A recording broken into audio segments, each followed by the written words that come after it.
Now, next topic is magnitude of force. Magnitude means the strength of the force. Sometimes we apply more than one force at the same time. Then what happens to the force? Three cases are there. First is if the two forces applied in the same direction, then the resultant force is equal to the sum of the two forces. That means if we apply the force from same direction, then it will get added. This will become more clear by the following example. If a tricycle is pushed by one child, then it will move slowly, but if it is pushed by two children, then it moves faster.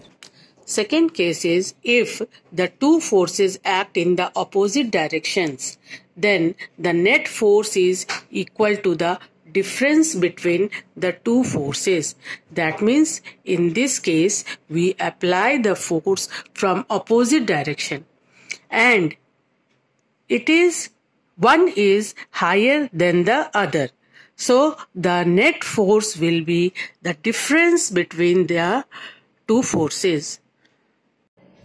Let's see examples. If the man and the rope is pulled by two men from the opposite direction, then the man and the rope will move in the direction in which a larger force is applied.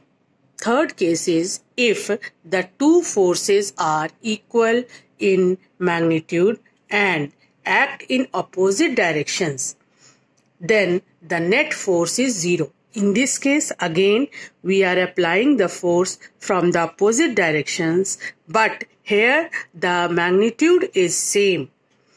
That means same amount of force is applied from the both direction. Then the net force is zero and hence the object will not move at all. It will remain in its position. Let's see the example. If the two men push a heavy box from opposite directions by applying exactly equal forces, then the box will not move. Hence, all the three cases of magnitude of force is explained to you. I think now it is clear to you all.